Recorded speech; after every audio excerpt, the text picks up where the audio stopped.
Below Publishing's YouTube channel. So today we're going to be focusing on the two different channels of publishing, namely the traditional publishing where one uses a publishing house and self-publishing. Now, just as a disclaimer, I think this is something that I was supposed to make clear from the very beginning. Below Publishing is not a publishing house. We are basically a company that assists authors to self-publish by providing the necessary services in order for you to get your book published. Otherwise, we are not a publishing house. We are not publishers. Just want to get that out of the way. So in this video, I am going to share some of the aspects within publishing that are different for the different routes of publishing, which I mentioned earlier on. Now, these aspects or factors, they are things that are actually considered when one wants to decide as to which route they're going to take. There are also determining factors actually that drive the decision behind choosing using a publishing house or going the self-publishing route. Now, with publishing, generally speaking, there's only one way of publishing, where you have a manuscript, work on the manuscript, get the manuscript ready for publication, marketing it, and selling it. That's the general overview of publishing. But with these two different routes, there are those factors that are different for the both of them, and I shall discuss them on this video, and hopefully it will help for you to be able to decide as to which route you would take. Now, without further ado, let's get started. Now, the first factor that we'll look into is the review stage.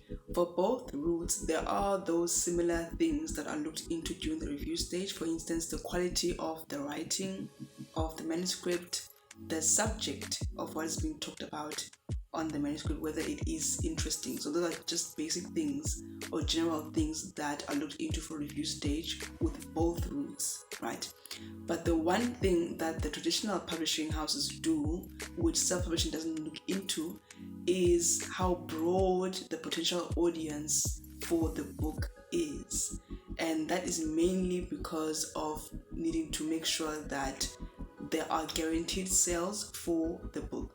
But with self-publishing, it's a matter of you deciding on publishing a book, and generally speaking, authors publish their books because they do believe that there's an impact that they will make in the world, not necessarily looking into or focusing on how many books they can sell. And so even with us at Below Publishing, we don't look at how broad the audience for the book may potentially be, but we look into the book itself, the impact it may have, and its purpose, all of which is aligned to Below Publishing's vision and the purpose behind Below Publishing. The second factor is the cost of publishing. Now, with publishing houses, you as the author would not have to pay anything. The cost of publishing lies on the publisher, right?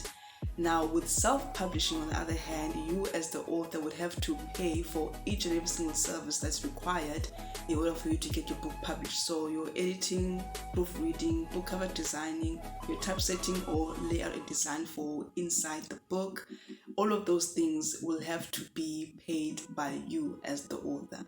And here at Below Publishing, we do provide those services. There are many freelancers that are available for any service that you may need in order for you to complete the publishing of your book. And industry rates are used because we also, as much as we assist to self-publish, the quality of what we publish needs to be looked into. And that's one of the factors as well that people may be skeptical about when it comes to self-publishing, because generally speaking, with self-publishing, there seems to be a tendency of compromising the quality of the books that are published.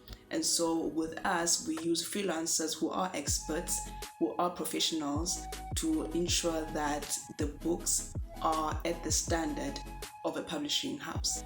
The third factor that may differ for the two routes, namely the traditional publishing route and the self-publishing route, is the profits. Now, with publishing houses, you get paid a percentage of the profits. They are called royalties.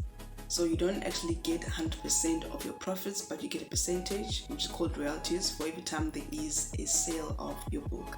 Whereas with self-publishing, you get 100% of the profits. Now here in Below Publishing, we also work like that. We do not take 100% of the profits or take any percentage of the profits of your sales, because of the fact that it is you that sells the books yourself. Now the fourth factor to consider is the distribution of your books. Now with publishing houses, they would ideally have a warehouse to stock up some of the copies of your book, and they work with bookstores. Now with bookstores, they are very particular in that they want to work with publishers, because there's a procurement process where there's registration required and some documents to be filled in, which you as an independent self-published author would not be able to satisfy. The second reason why bookstores want to work with publishers is that in instances where they are not able to sell some of the books that they have, they want to be able to return the books to the publisher. The third reason why bookstores would want to work with publishers instead is that they want to guarantee sales, right? They want a book that has been approved of in terms of guaranteeing sales, and therefore they would ideally want to work with publishers and not independent self-published authors. Now with self-publishing, in regards to the distribution part of it, you have the option of finding independent bookstores, because there are bookstores to whom you can sell your books. You can do some research on that. And there's also an option of printing your books on demand, so at least costs will be saved then in that sense, because you'll be printing books as they are demanded. There's also an option of printing bulk orders. Then you can keep some of your books, and as they are requested, you can then sell your books and courier them to the relevant people. Now the fifth and last factor that I will cover in this video is the marketing of your book. Now marketing with a publishing house is quite advantageous in that publishing houses would essentially be those that are established, they are well known, and therefore the audience is quite large. So in whatever platforms that they use to market your book, you are guaranteed that a large audience will actually see your book and know more about your book existing, and likely want to buy your book because they've seen it and it's marketed on that particular platform of the publishing house. Now with self-publishing, especially if you are a first-time author, you may not necessarily get as much engagement or as much attention because you are a first-time author. However, here at Below Publishing, we do provide a variety of services when it comes to marketing. You can have a look on the video that we shared earlier on. The link is right down below. So these factors are basically factors that people consider or need to look into when it comes to them choosing which route they're going to take. And depending on where you are financially, and even in terms of the purpose that you have for the book that you're publishing, these are factors that you can consider and then make the decision as to which one or which route rather is best for you. Thank you so much for your time, and I trust that you found this quite insightful. If you did, please do give it a thumbs up, and if you haven't as yet, do click on the notification bell and the subscribe button so that you are notified of new videos that come up. And I shall see you on the next video. Bye now.